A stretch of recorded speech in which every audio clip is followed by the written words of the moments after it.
Hello, my dear students. Welcome back to Balaji Online Classes. I am Sadia Khatun, and today I'll be teaching you computer of class 8th. I'll be teaching chapter number 6 of your textbook, and the name is QBasic Array and Graphics.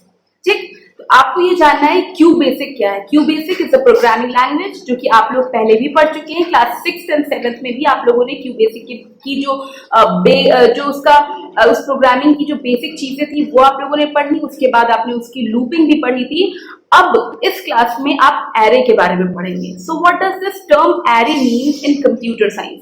जब भी कभी किसी भी कोई भी programming language हो आप लोग उसमें एरे जरूर पढ़ते हैं। Array is a collection of इस टाइप की कोई भी डेटा है, अगर वो सिमिलर टाइप का डेटा है और उसका अगर हम एक कलेक्शन बना देते हैं, ठीक, एक ये समझ लीजिए कि सीक्वेंशियल ऑर्डर में अरेंज कर दिया जाए किस टाइप का डेटा, सेम टाइप का होमोजेनस टाइप का डेटा अगर स्टोर किया जाता है सीक्वेंशियल ऑर्डर में एक जगह पर, so that is called an array. ठीक, प्रोग्रामिंग लैंग्वेजेस में एरे का बहुत ज्यादा यूज होता है। आप हर लैंग्वेज में, चाहे वो जावा हो या सी हो या C++ हो, आप लोग क्यू बेसिक पढ़ रहे हैं, हर जगह एरे का यूज होता है।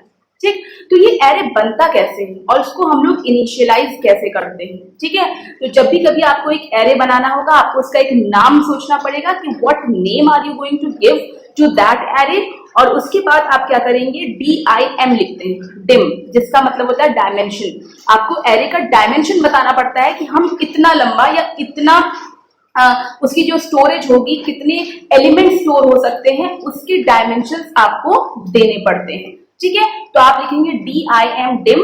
उसके बाद जो भी एरे का नाम आप देना चाहते हैं ये आपके ऊपर है, बस वो कोई कीवर्ड नहीं होना चाहिए, आप उसका नाम देंगे और उसके बाद ब्रैकेट में पैरेंथेसिस के अंदर आप मेंशन करेंगे कि आप कितने नंबर ऑफ आइटम्स उसमें स्टोर करना चाहते हैं। मतलब उस एरे की टोटल आप स्टोरेज या लेंथ कितनी आप देना चाहते हैं वो चीज आप ब्रैकेट में लिखेंगे। इस तरह से इनिशियलाइज हो जाता है कोई भी एरे।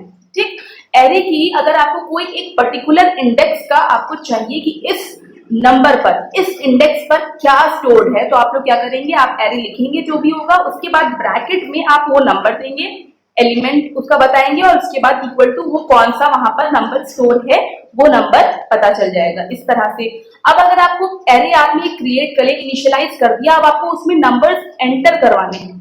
ठीक है, तो जो यूजर होगा वही तो एंटर करेगा, वो अपने अकॉर्डिंग एरे बनाएगा। तो आप लोग क्या करेंगे, उसके बाद आप सपोज आपने क्रिएट किया एक एरे जिसमें 20 एलिमेंट स्टोर हो सकते हैं, तो आपको एक लूप चलाना पड़ेगा। क्यू बेसिक के लूप्स के बारे में आप लोग ऑलरेडी 7th क्लास में पढ़ चुके हैं, जिसमें आपने पढ़ा था फॉर लूप, फिर डू वाइल और वाइल। ठीक है, वाइल वेंड, ये सब आप लोगों ने लूप्स ऑलरेडी पढ़े हुए हैं। तो फॉर लूप हम लोग लगाएंगे और कहां से कहां तक, फ्रॉम 1 to 20, ठीक, स्टार्टिंग से लेकर एंड तक, और हर एक पर वो पूछेगा, मैसेज जाएगा और यूजर को दिखेगा कि उसमें मैसेज आ रहा है एंटर एनी नंबर, और उसके बाद जो नंबर यूजर एंटर करेगा वो एक एक करके उस एरे में स्टोर होता जाएगा। So children, if you want to calculate the sum of all the elements present in an array, you need to take one variable, आप उसका कोई भी नाम ले सकते हैं। sum सपोज आपने ले लिया, आप उसको इनिशियलाइज करेंगे स्टार्टिंग में, और फिर उसके बाद sum is equal to sum plus और एरे के जितने भी एलिमेंट्स होंगे एरे, और फिर आप ब्रैकेट में लिखेंगे एलिमेंट। इस तरह से एक एक करके हर एलिमेंट जाता जाएगा उस सम नाम के वेरिएबल में और वो एड अप होता जाएगा। So finally you will get the sum of all the elements present in that array. The next one is how to print. अगर आप प्रिंट करना चाहते हैं कि क्या क्या चीजें स्टोर्ड है उस एरे में, so you need to take जो कीवर्ड है वो है प्रिंट, और आप उसका सिंटैक्स होता है, आप प्रिंट लिखेंगे फिर एरे का एलिमेंट लिखेंगे, एरे और उसके बाद कितने एलिमेंट्स हैं उस एरे में, उस एरे के एलिमेंट एरे के नेम के साथ आप मेंशन करेंगे नंबर ऑफ एलिमेंट्स, और फिर उसके बाद नेक्स्ट एलिमेंट आप करते जाएंगे। तो इस तरह से आपको 1 by 1 सारे एलिमेंट्स मिलते जाएंगे जो कि स्टोर्ड है। ठीक, फिर आता है the next topic is about double dimension arrays. ठीक, एक तो हो गया कि आपने एक लाइन में सारी चीजें स्टोर कर दी, ठीक, वो होता है single dimension. Double dimension arrays वो होते हैं जिनमें रोज भी होती हैं एंड कॉलम्स भी होते हैं। ठीक, तो जिसमें रो और कॉलम दोनों होगी वो होते हैं डबल डायमेंशन एरेज, और उसका एग्जाम्पल है मैट्रिसेस। जो मैट्रिक्स होती है, मैट्रिक्स आप मैथ्स में भी पढ़ेंगे मैट्रिक्स, तो वो एग्जाम्पल होती है डबल डायमेंशन एरे, जिसमें रोज भी चले और कॉलम्स भी चले। तो जब भी आप डबल डायमेंशन एरे आप इनिशियलाइज करते हैं तो आप हमेशा, और जब उसमें नंबर स्टोर किए जाते हैं तो आप हमेशा यूजर से ये भी पूछते रहते हैं कि आप पहले रो के, मतलब रो और कॉलम दोनों में आप लोग एंटर करवाते रहते हैं। ठीक है, कितनी रोज आप चाहते हैं, कितने कॉलम्स चाहते हैं, वो आपको डायमेंशन पहले मेंशन करना पड़ेगा। डबल ब्रैकेट सब लगेंगे। फर्स्ट वाले ब्रैकेट में आप नंबर ऑफ रोज मेंशन करेंगे और सेकंड ब्रैकेट में आप मेंशन करेंगे नंबर ऑफ कॉलम्स। ठीक है, सो चिल्ड्रन, अब हमने इस चैप्टर में एरे के बारे में तो पढ़ लिया।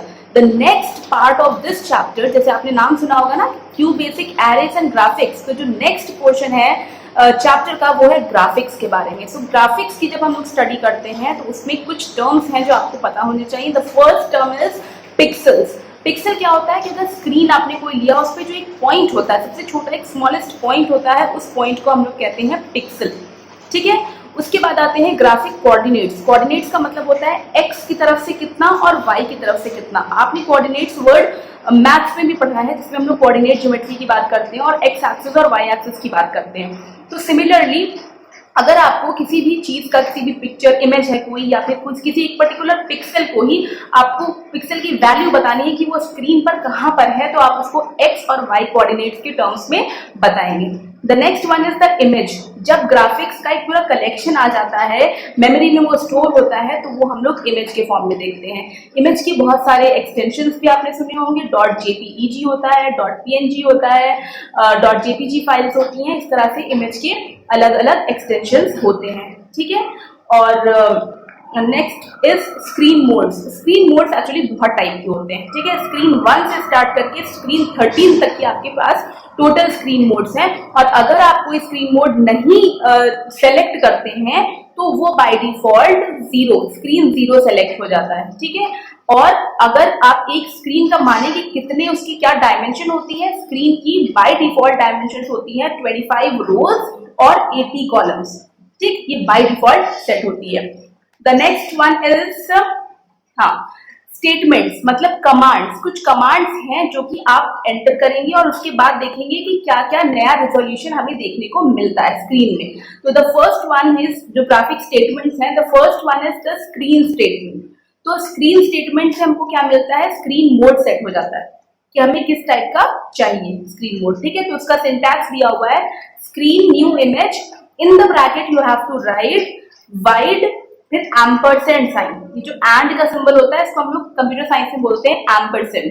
फिर हाई एम्परसेंड, इसका मतलब है कि आपको हाइट और विड्थ बतानी है, लेंथ ब्रेथ, कितना किस तरह का आप रेजोल्यूशन चाहते हैं, किस तरह का आप स्क्रीन मोड सेट करना चाहते हैं, वो चीज आपको यहाँ पर हाइट और विड्थ के फॉर्म में देनी होती है।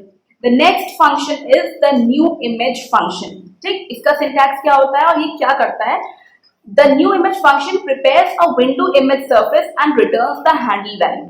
किस तरह की आपको चाहिए विंडो इमेज सरफेस, आपको किस तरह का चाहिए वो बताता है। और इसको लिखने का इसका सिंटैक्स जो होता है, हैंडल इज इक्वल टू, क्योंकि कहा गया ना it returns the handle value, तो हैंडल वैल्यू को सपोज आपने हैंडल नाम के एक वेरिएबल में स्टोर कर लिया। ठीक, तो handle is equal to underscore है, ये जो सबसे नीचे लगा होता है, एक तो हाइफन होता है, हाइफन अगर थोड़ा सा नीचे शिफ्ट होके लगे तो उसको हम लोग कंप्यूटर साइंस में बोलते हैं अंडरस्कोर। अंडरस्कोर सिंबल होता है, तो अंडरस्कोर न्यू इमेज, फिर इसमें भी आपको विड्थ और हाइट साथ में देनी होगी। ठीक है, ये आपका सिंटैक्स हो जाएगा न्यू इमेज फंक्शन का। The next function is the P set function. नाम से ही पता चल रहा है, पी सेट क्या करेगा, पिक्सल को सेट करता है। जैसे आपने एक पर्टिकुलर कोऑर्डिनेट दे दिया, एक डिफॉल्ट कोऑर्डिनेट, कि इस कोऑर्डिनेट पर जाकर वो हमारा पिक्सल सेट हो जाए, तो आपको क्या करना पड़ेगा, इसकी सिंटैक्स को लिखने के लिए you will write P set और in the bracket you will write column and रो।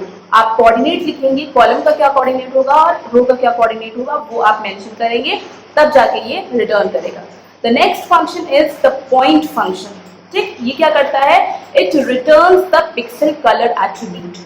ठीक, सपोज आपने कोई कलर के लिए कोई भी आपने लाइक COL नाम का वेरिएबल ले लिया और उसके बाद आप उसमें स्टोर करेंगे और you will write COL is equal to, फिर पॉइंट, पॉइंट होगा कीवर्ड, पॉइंट लिखेंगे और उसके बाद फिर आप कॉलम का और रो का कोऑर्डिनेट मेंशन कर देंगे।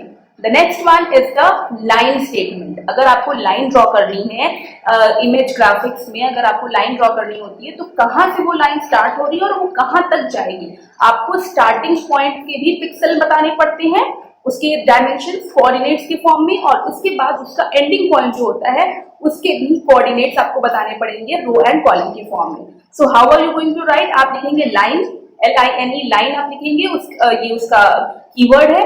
उसके बाद आप लिखेंगे जहां से स्टार्टिंग पॉइंट है उसका कॉलम 1 और रो 1, फिर कहां तक वो जाएगा कॉलम 2 रो 2। इस तरह से आप लिखेंगे लाइन ड्रॉ करने के लिए सिंटैक्स। तो अगर आपको लाइन इस तरह से ड्रॉ करनी, सपोज आपको एक रेक्टेंगल बनाना है, तो आपने लाइन एक ऐसे ड्रॉ किया, फिर लाइन होगी, मतलब लेंथ होगी, ब्रेथ होगी, फिर लेंथ होगी और फिर ब्रेथ होगी। तो आप अलग अलग लाइंस ड्रॉ कर करके आप पूरा एक कंप्लीट क्लोज्ड फिगर भी बना सकते हैं। तो अगर कोई पॉलीगन के फॉर्म में है, लाइन सेगमेंट से बना हुआ है, तो चलो ठीक है, आप लाइंस का लिख कर बार बार अगर आप लाइंस का सिंटैक्स लिखेंगे तो बन जाएगा। बट अगर आपको एक सर्कल बनाना हो तो उसमें तो लाइंस नहीं होती हैं, उसमें लाइन सेगमेंट्स तो नहीं आते हैं। तो सर्कल का हम लोग एक अलग से स्टडी करेंगे कि अगर सर्कल हमें बनाना है तो how are we going to make it. तो सर्कल में आपको पता होगा क्या चीजें जरूरी होती है। Two things you need to know, the first one is the centre of the circle and the second one is the radius of the circle. तो इसका जो सिंटैक्स होगा, सर्कल ड्रॉ करने का जो सिंटैक्स होगा वो भी बिल्कुल इन्हीं दो चीजों पर बेस्ड है। यू विल राइट सर्कल, फिर ब्रैकेट में आप लिखेंगे सेंटर कॉलम। सेंटर कॉलम मतलब जो सेंटर है, सेंटर के जो कोऑर्डिनेट्स हैं उसमें कॉलम का जो भी एट्रीब्यूट है वो आप लिखेंगे, कॉमा लगाएंगे। फिर सेंटर रो, मतलब जो सेंटर है उसमें रो का एट्रीब्यूट क्या है वो आप लिखेंगे। अब सेकेंड चीज क्या आ गई, रेडियस। रेडियस आप लिखेंगे और उस सर्कल को आप किस कलर से करना चाहते हैं वो कलर मेंशन हो जाएगा। इस तरह से you will get a circle drawn on the screen. ठीक है, so children, this was it. All the concepts, all the topics are covered. जितना भी एरे के बारे में था, जितने फंक्शंस थे और क्यू बेसिक के जितने भी ग्राफिक्स से रिलेटेड हम लोगों ने फंक्शंस बहुत सारे पढ़े, ड्रॉ कैसे किया जाता है, एरे की सारी चीजें पढ़ी। So I have covered all the concepts and all the topics of this chapter. I hope you have understood everything. If there is any doubt or any confusion, you can ask me in the live class. I'll explain you there. And the notes and the solutions of this chapter will be provided on School Mitra app. You have to download it and complete your work. And till my next video, bye bye everyone and take care.